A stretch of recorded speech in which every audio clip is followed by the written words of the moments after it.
Welcome to a special edition of Justice. I'm Judge Jeanine. Tonight, an hour-long investigation into the dangers facing the U.S. power grid. What would it take to bring it down? And if our system did break down, how would you survive? And what would it be like in the dark? I'm in Lower Manhattan right now, standing in front of a power station, a typical power station. But last month I went to a meeting just a few blocks from here in the freezing cold. But when I came out of that meeting, I was frozen. Not from bitter temperatures, but from fear. I learned things that no one is talking about. Things that can change my life, your life, and the lives of everyone you know forever. I started thinking about how fragile life is and how ill-prepared we are for this. Tonight, in an exclusive justice investigation, the vulnerability of America's power system, the United States electric grid. Are we ready for a terror attack? And what would we do if the lights went out? Now, tonight is about a series of forces and individuals who, instead of doing the right thing for you and me, are playing politics and gambling with your safety and our way of life. Now, who of us could ever envision 9/11 happening? But the difference between 9/11 and what I'm about to tell you is that we know that this can happen. The question is not will it happen, but when will it happen? And the consequences would be 1,000,000 times worse than 9/11. One day, you're enjoying the comforts of life. The next, everything is different. Civilization as you know it would be gone. An electromagnetic pulse would destroy all electronics and the transformers that power everything, anything, with an on-off switch. Your hot water heater, your refrigerator, your dialysis machine. Hospitals are closed. Grocery shelves are empty. Most of the food you have at home is spoiled. And forget about your bank accounts. It doesn't matter. What you have in your pocket is all you can access.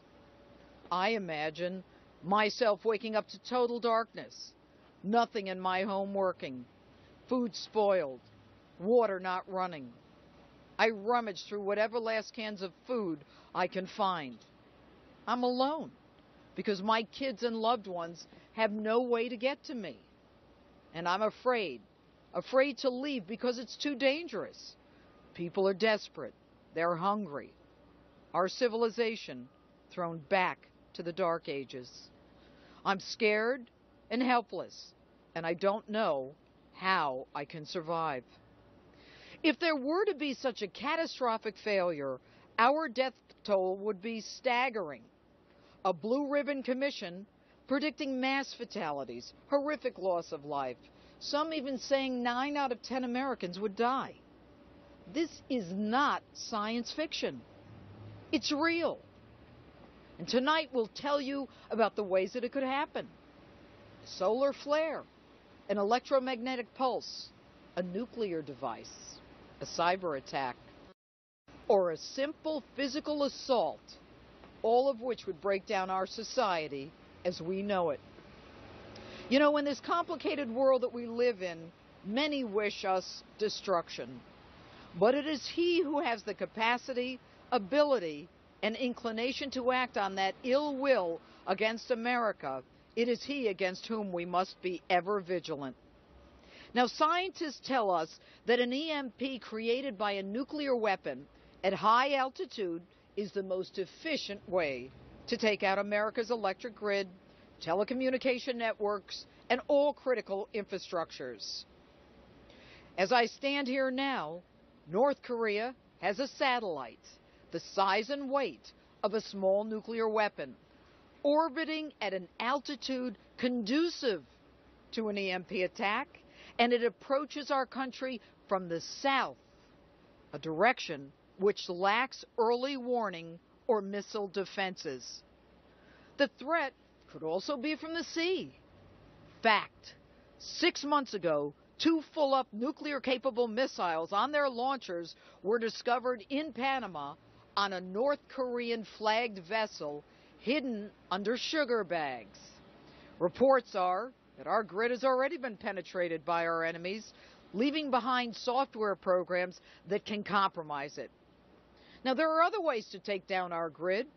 A simple, direct, physical attack, like an assault on a local substation. Fact, 10 months ago, unknown attackers attempted to blow up a San Jose transformer substation in a military-style raid. No one has been apprehended. The FBI and local police call it vandalism, as if Billy, Bob, and Bubba, after a few beers and a night out, get their hands on AK-47s and surgically knock out 17 transformers, 16 circuit breakers, after cutting underground fiber optic cables and outsmarting security cameras and motion sensors. These terrorists are still out there. And less than a week later, in a shockingly similar attack in Tennessee, a suspect on a boat fired shots at a nuclear power plant and then engaged with police. A trespasser, you might say? Someone armed from the water willing to engage in a shootout with law enforcement is certainly not Bubba with a few beers in him. And even if no one attacks our grid, the sun will. The Earth is exposed to intense solar flaring roughly every 150 years. The last time it occurred was 1859. Do the math. We're due. Now, I'm not saying this to panic anyone, but everyone, including our enemies, know that an artificially created electromagnetic pulse will shut down all power, which risks our complete survival. Now, the United States possesses the world's largest power distribution system. What is our government doing to make sure that our grid, likened by some to that of a third world country grid, is really protected? Are we ready for an attack on our grid and the catastrophic failure that would result? And that's my open. And joining me now is former Navy SEAL Christopher Markeven. Chris, thanks for being with us. Thanks for having me, Judge. You were a Navy SEAL for more than a decade. You have experience with the grid. What can you tell us about it? You know, the power grid is amazingly easy to dismantle. As an unconventional warfare specialist, I was trained to dismantle and take down power grids in other countries. Believe me, it doesn't take a doctorate from MIT to figure out how to make an EMP device that will take down not only a substation, which this is right here, but the transmission stations and the distribution stations. With several EMPs placed properly in the right locations, utilizing a cell phone device with an RFD technology, which is remote firing device technology, could bring down 15 transmission stations with a cell phone. With a cell phone, absolutely. So you don't have to be that smart, that sophisticated, or anything to take down power systems? Technically, no. All right. And so what do you do to prevent that kind of thing from happening? Well, we utilize what's called red cell tactics, techniques, and procedures, where we go into installations and do what's called a threat and vulnerability assessment after we've attacked the installation to show them where their weaknesses are. I've done that as a SEAL. I've done that as a civilian with my own business. Now, what oftentimes happens, unfortunately, is the powers that be don't take the recommendations that you give them seriously for whatever reason. And what we're seeing now is, you know, we have what's called the Federal Energy, the FERC. It's a regulatory commission for energy, and it's made up of guys who are desk jockeys, former FBI agents that have never been downrange. They're not trained in unconventional warfare. They took a class for 2 days or 3 days, and now they're putting them in charge of this energy commission. That's ridiculous. Well, you know, you say when you do a report assessing the vulnerabilities of these particular substations or transmission centers, I mean, what happens to those reports? They sit on a desk, they get looked at, they get tossed around, they say, wow, these recommendations are too costly, or we're just point out we're not going to do them because they're going to affect our bottom line. And that's usually what happens. You know, there's cameras everywhere, but a camera without a person behind it is a dead camera. And you can't take someone who worked at Walmart yesterday and looked at a camera and then put them on a commission and say now they're a security expert. That's just basically what we're seeing when they put an FBI non-field agent in charge of these programs. This operation that took place in San Jose was one or two guys probably did it. Right, right. And, of course, that's the one with the AK-47s, and they shot for 20 minutes. They took out the whole substation almost. As a SEAL, those were some techniques that I would have utilized in order to make that happen. And what no one's talking about is this affected Silicon Valley directly. And what's in Silicon Valley? Yahoo, Google, Facebook, PayPal, things that every American uses on a daily basis. All right. And so what do you think their goal was? I'm thinking, two things. Everyone says this was a test. It could have been a test, but I'm also thinking maybe there's some things that they've already instituted or implemented as a result of that attack. You've been a Navy SEAL. I mean, you've been in harm's way. You know the dangers to us and to Americans. What do you think it's going to take to get people to focus on this? Judge, that's a very good question. As Americans, we've traditionally had knee-jerk reactions to everything. I mean, 9/11, we were proactive for a little bit, but now we're taking, we're not taking any proactive approaches. As Americans, we're in trouble right now. I think there's things that are in play right now in our country that we're not aware of. If our power grids go down, I suggest, everyone stock up on batteries, baby wipes, and biscuits, because it's going to be a series of very long nights and months. Right now, we know that there are surface-to-air missiles that were identified in Panama with a North Korean flag on the vessel. They were hidden under sugar bags. I mean, what does that trigger in your mind? Well, that just tells me that there are many forces that are complicit with attacks on the U.S. from the inside out. I mean, Pakistan has an atomic bomb. China does very much, either does North Korea. It's not hard to fathom that these countries are getting together and plotting and planning, the destruction of our country from within. Our borders are very porous right now. That's another point of contention. We've got problems, Judge. We really do. All right. Christopher Markeben, thanks so much for being with us. Thanks for having me, Judge. All right. My pleasure. And coming up is former CIA Director James Woolsey, as well as the former Secretary of Energy. Stay with us.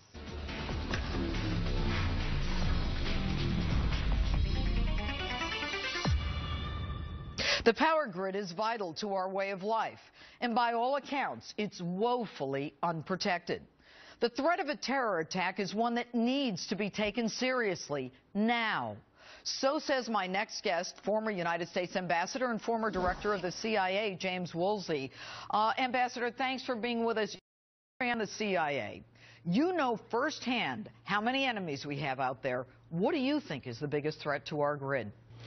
They could launch a satellite with a simple nuclear weapon in it. Best if they launch it around the southern pole because we don't have any defenses and very little warning down there. And while it's in orbit, just detonate it. And this could be a very simple nuclear weapon, similar to what we dropped on Hiroshima and Nagasaki. It doesn't have to be sophisticated at all. Doesn't need any accuracy. You're not trying to hit anything on the ground. You're just detonating a nuclear weapon up 30 miles or so in space. That would take out the grid for probably a quarter to a third of the United States. And if you detonated it up at a couple of 100 miles, it would take out the grid for most of the United States. And why don't we have the defenses in the southern part, and I talked about this in the open, in the southern part of our nation, so that a satellite could come in and could be detonated? I mean, it doesn't have to even be specific. Why are there no missile defenses down there? I guess I would say, if I were being flippant, that we've turned over defending the country's electric grid to people with the overall focus of ostriches. Nobody really wants to do anything on this in the federal government except stick their heads in the sand. And Ambassador, do you think that the power plants across the country have the protection that they need? No, absolutely not. Nuclear power plants, particularly if hit by an electromagnetic pulse, would melt down before too long, and you'd have disasters emanating from the nuclear power plants as well as from a lot of other sources. If you take out, by taking down the grid, if you take out the electrical system, everything else goes down too. We have 18 critical infrastructures in the country, and 17 of them depend on electricity. So you lose your communication system, you lose transportation, you lose your bank teller system for getting money. Nothing works. And you were the head of the CIA. our Yes. enemies know all this, correct? I'm afraid they do. The Russians have told us that they, back in the early 90s, told the North Koreans a great deal about how to use an electromagnetic pulse detonation. The Iranians and the North Koreans have both orbited satellites to the south, and the North Koreans have tested several simple nuclear weapons. Iranians haven't yet, but probably will before too many months go. So we have at least two very bad states tied very closely to terrorist groups and the rest that could be ideologically crazy enough to try something like this. And you know, you don't need a satellite. You can lift a nuclear weapon quite easily with a weather balloon up into low Earth orbit and detonate it. That's all that's needed. Not very comforting. All right, Ambassador Woolsey, thanks so much for being with us. Good to be with you. All right, and coming up, the former Secretary of Energy when the lights actually did go out, Spencer Abraham. And later, I hit the streets of New York with an urban survivalist.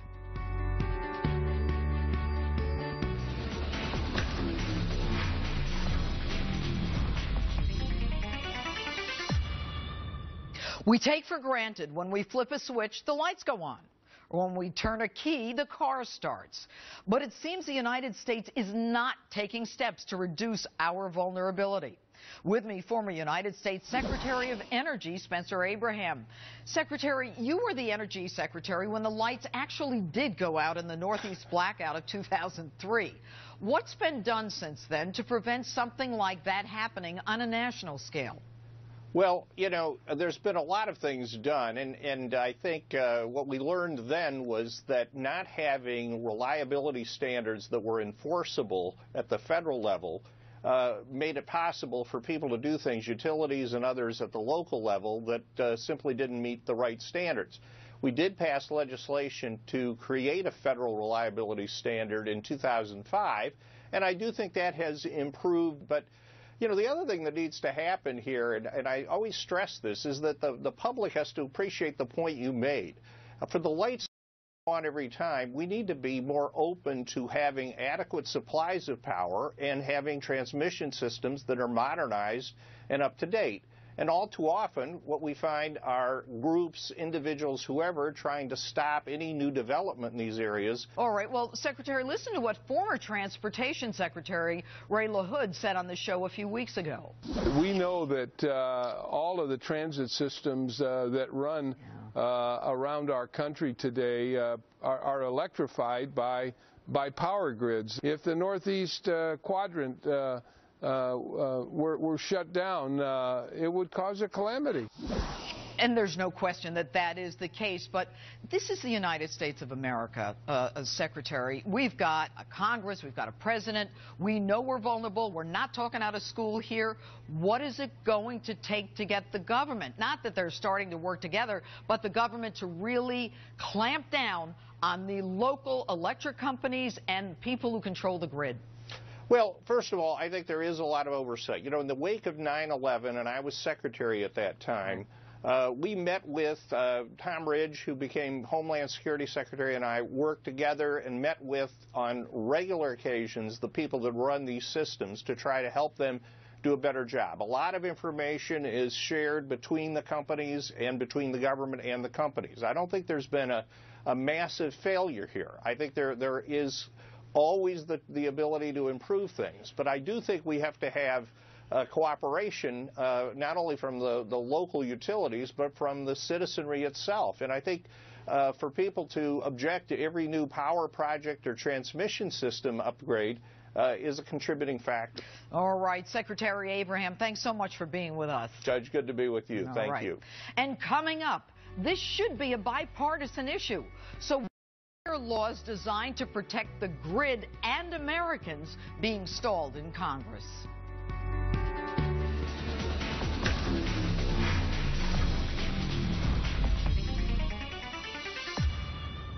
An attack on a California power plant last April got almost no press until my next guest brought it to the front pages. Rebecca Smith from the Wall Street Journal joins me now from San Francisco.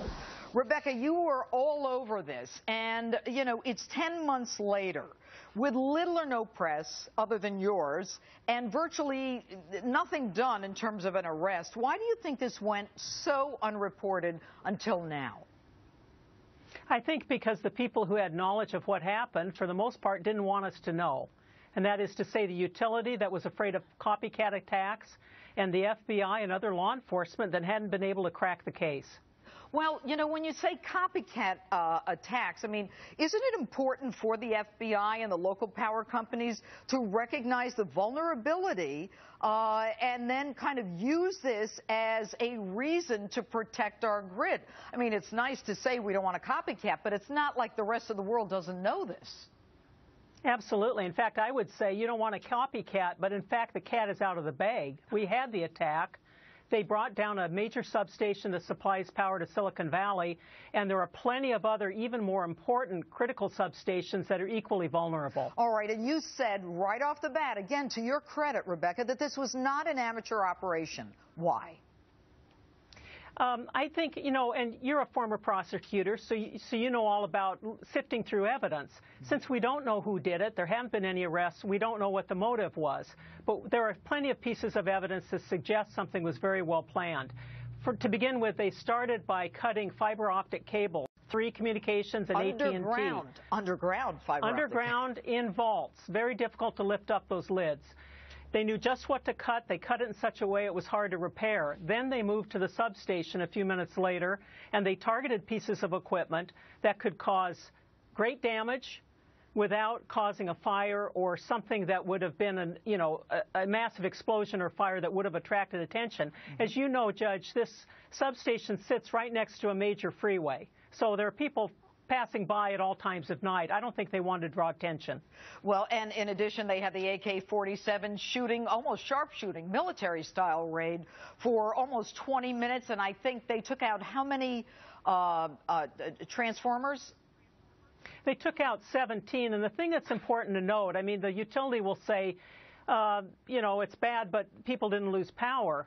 The fact of the matter is these transformers were damaged, but they weren't destroyed. If they had been destroyed, we would have been quite a different situation. All right, and shocking is that the FBI is still calling this vandalism as if it's a bunch of teens. Anyway, Rebecca Smith, we're going to stay on this. Thanks so much for your reporting.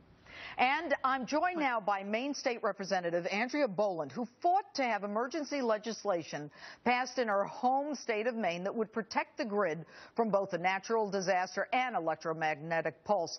All right, Representative, your state of Maine is considered the most vulnerable of the lower 48. So you sponsor a bill, the first of its kind in the nation. Tell us about the bill and the law.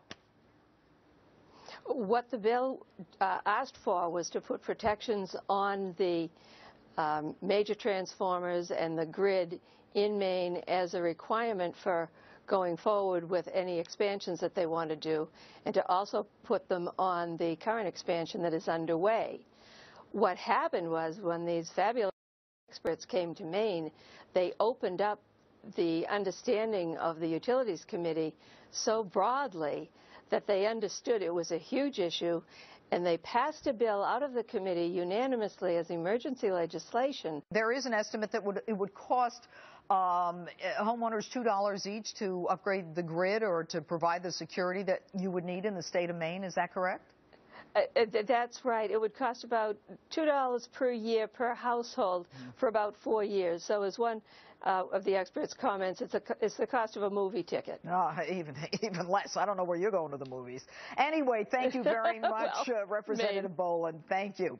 With me is now Maryland Congressman Andy Harris, who is on the House Appropriations Committee and a member of the Electromagnetic Pulse Caucus. All right, Congressman, since the San Jose power plant attack came to light, or at least more publicly 10 months later, some of your colleagues, Senators Reid, Feinstein, and others are now pushing for stronger security standards at power plants, saying the attack was a wake-up call, as if they didn't already know based upon legislation that you've been involved in, the work that you've done, the GRID Act, the SIPA Act, the SHIELD Act, is if this is the first time they're hearing about it. Can you please explain to the American people why these politicians decide to come out when we hear about it and be against it, but won't pass this stuff in Washington? Well, Judge, I don't know. We really have to get on this and get on it as soon as possible. We have the SHIELD Act before the House now. It's already been filed. We can easily amend that act to include terrorist attacks or physical attacks like this attack and protect our grid. All right. And when you talk about the SHIELD Act, I mean, you're talking about it's H.R. Bill 2417? Yeah, it's the act that would protect against the magnetic pulse, but what the attack in California showed us is that there are other hazards as well, especially a physical attack, which could be a terrorist-style attack, which it appears to be. That's what happened in California. Well, and comically, not even ironically, comically, the FBI and the local police are calling it vandalism, as if a bunch of kids decided to have a few beers, get a few AK-47s, and start sharpshooting after cutting some underground cables and getting into a structure to do that, a protected structure, and avoiding the cameras and avoiding the monitors. But let's get to the core issue. Is this about money, or is it about who would take credit to protect the American people? I think it's about the money. I think it's everyone expecting someone else to pay for it. This is a national issue, and you know, it can be tried to be dealt with at the state level. But honestly, unless you protect the national grid, you're not going to really make headway. So we ought to do it on a national level. And what we ought to do is we ought to take money that's already coming into the Department of Energy. They have a $30 billion a year budget. 10% of that budget would permanently protect our grid. We ought to just do it and take the money we're already collecting. And when you talk about energy, I mean, I could just reference $500 million that was literally thrown away on the green energy and the mess that Solyndra created for the American people. And finally, let me just ask one more question. If Americans want to get their congresspeople to support legislation, what do they need to do? They need to call their congressman, call their senator today, tomorrow, right now, and say, look, we need protection. Our electrical grid needs protection. Please pass the SHIELD Act and include measures in it that would protect against California-style attacks. It's simple to be done. We should do it quickly and just move on. Take care of it and move on. Congressman, the GRID Act passed the House and then went to the Senate. What happened to it in the Senate? They couldn't agree on the cybersecurity part of the bill. That bill addressed both EMP, physical attack, and cybersecurity. So it died. And got hung up because they couldn't agree on it. It died, right? It died, and we're left without protection. Congressman, do you find it frustrating that after the San Jose attack comes to light, we've got all of these senators, and remember, the Democrats, you know, are in charge in the Senate. They're now concerned about the dangers having to do with the grid when they wouldn't let this thing out of committee in the Senate. They wouldn't vote it out, and they wouldn't work with the other side of the aisle to get a bill that people could agree on. It's very frustrating because we have the answers. This is not complicated, Judge. We know exactly how to protect these substations. We just got to do it. We just have to make up our mind and do it. All right, Representative Andy Harris, thanks so much for being with us. And coming up, the exclusive justice investigation into the danger facing our power grid continues.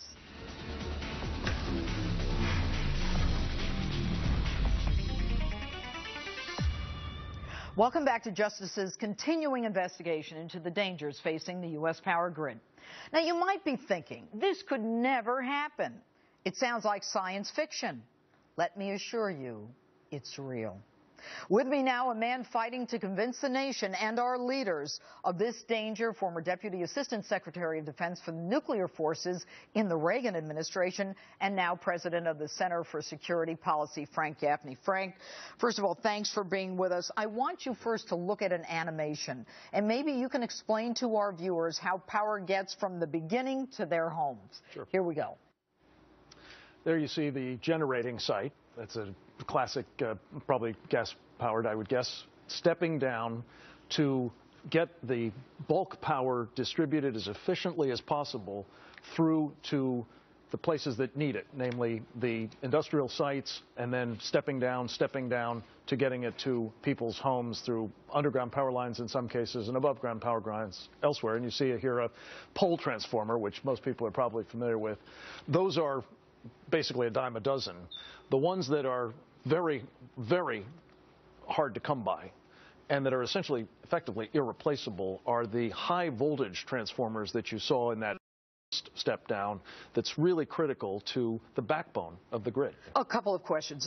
Number one, when you talk about some of the bigger parts of it, is it true that some of it is made in China and other countries, so that were they to be damaged and our power went out totally in this country, that we'd have a hard time replacing some of the main components? Yeah, as I understand it, these transformers, which as I say are the backbone really of the grid, the high energy transformers, of which we've got about 2,000, essentially no spares to speak of. They're custom built for where they go into the grid, and it takes about a year to have them custom built, hand built more or less, in places principally, as I understand it, like Germany, South Korea, and India perhaps. Where the thing really breaks down is if it takes a year to get one, and then once you've got it on order and delivered to a seaport, you got to really work to get it to the site. If you need 10, if you need 20, if you need 1,000 of them, forget it. All right. You have been on this for a long time, and you talk about the catastrophic consequences to human life in this country. If there were to be an attack on the grid, whether it's solar, which is natural, the electromagnetic pulse, and I'm not going to go through all of the causes, what are the predictions? I think the most authoritative assessment of all of this has been done, and I know you've got a copy of a book that we've just put out entitled Guilty Knowledge, which describes 11 studies. It's the executive summary of 11 studies that the government has done over the past decade. The first of them, and arguably one of the most important, was done by a blue ribbon commission created by the Congress, led by a fellow by the name of Dr. William Graham. Dr. Graham believes, on the basis of this detailed study over several years, that after a year without power in large parts of the United States, 9 out of 10 Americans will be dead. Dead. This is a catastrophe, obviously, of the first order. The economy is cratered, society is broken down, and the trouble is, if you try to fix it at that point, it's too late. Right. You need to fix it now to prevent such an eventuality. Now, let's talk about, I think we have something that we can throw up now on some of the SAM missiles that just recently came to light. Tell us about what was found. This is inside of a ship, a North Korean vessel that was intercepted and searched in Panama last summer. In its hold, in those green canisters, you see surface-to-air missiles, old ones, but surface-to-air missiles known as SA-2s. They are very reliable. They are designed to be either conventionally armed or nuclear armed. Had they had a nuclear weapon on them, and some of them were actually on their launchers, and those things were on the top of the ship instead of down under 10,000 tons of sugar, they could have launched with essentially no warning an EMP, electromagnetic pulse attack, and detonated a nuclear weapon high over the United States with, again, devastating effects. But let's talk about the fact that in the southern part of our country, the approaches are not as protected as other parts? Well, they're not protected at all. In fact, we don't even have warning systems that something like those SAM missiles might be sending a missile our way, let alone any means of destroying that missile in flight. This is one of the things that I think those of us who believe that missile defense is a necessary component of a strong national security have argued for. But quite apart from that, we need to have these pieces of the grid, most especially these irreplaceable transformers, hardened, protected. And the good news about this, of all of the problems that you cover on your show and I worry about day in and day out, Judge, this is one we know what to do about. For over 50 years, the Pentagon, in which I served, has been hardening things that are top priorities. But then what's the problem with NERC and FERC and getting legislation out of Washington? The American people should be outraged, as I am. They should. This is an absolute scandal, and that's what this book is about, is demonstrating the guilty knowledge of our government. Of our government, and we've got Fred Upton. We've been asking him for about 7 weeks whether or not, number one, he'd come on the show, he'd take so much money from lobbyists, energy companies, and now now he's in charge of the Energy Committee. We need bills to get out of that committee. He could make a world of difference by simply enabling a piece of legislation called the SHIELD Act to get through his committee to get to the floor. Interestingly enough, he was a co-sponsor of this legislation at one point. He was a co-sponsor of the legislation until I've never had a chair satisfactory explanation for why he's allowed it to be bottled up ever since. Shame on him. There's efforts now underway in the Senate to begin getting that kind of legislation through over there. We can get this done, but you've been rendering an incalculably important service to the country by letting the American people know, and if they'll just do their part, we can harden the grid and protect ourselves from this calamity. Thank you, Frank Gaffney. And coming up, an urban survivalist shows me how to survive if the grid does go down.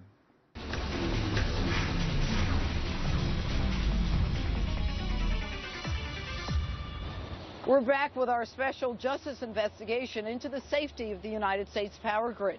And joining me now is Eitan Edwards, who is the Executive Director for International Preparedness Network and the Urban Survivalist. So what do you do? I mean, how do you prepare for something like Sandy or the power outage in 2003? But if there were to be something that would be nationwide, I mean, do we survive? How does the individual survive? Well, the individual has to do the things beforehand. They have to take the necessary steps to protect themselves because obviously, as you discussed in earlier parts of the program, that, government isn't going to do the job. It's not functional in this way. There's so much debate about what needs to get done and what we should do.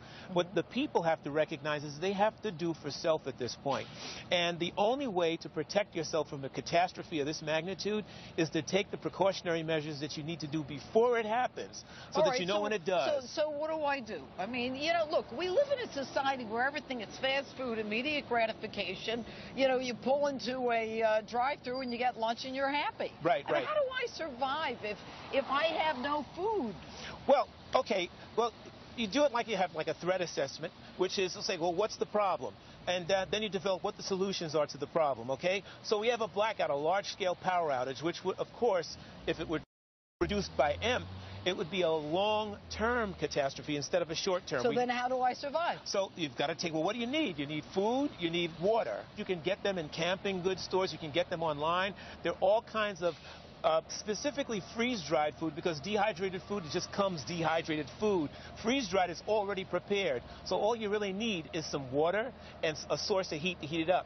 Now, if you don't want to do that, then you have canned goods, because the canned goods are non-perishable food items that you don't need to put in the refrigerator. What is it going to take for Americans to realize, just the way in Lower Manhattan they realize on 9/11, that it can change in a minute? Yeah, I think that sometimes people can be overwhelmed by the information itself, because there's so much. Like you mentioned earlier in the program about the Carrington event in 1859. Right. And if we had a Carrington event similar to that, people do not understand the magnitude of an emergency like that if it happened today. And they've got to recognize that if people thought Katrina was bad, we're talking about transformers being destroyed.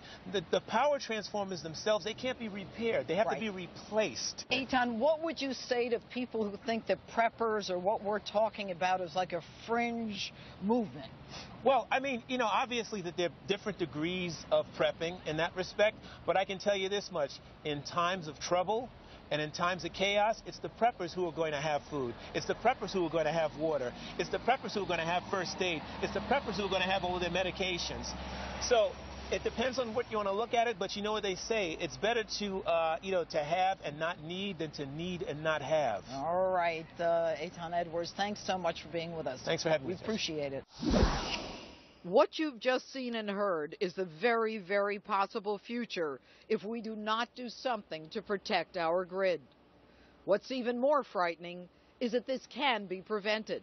But as with most problems, greed, self-interest, and politicians who care more about their next election than the American people and a lack of leadership in our capital interfere with our safety.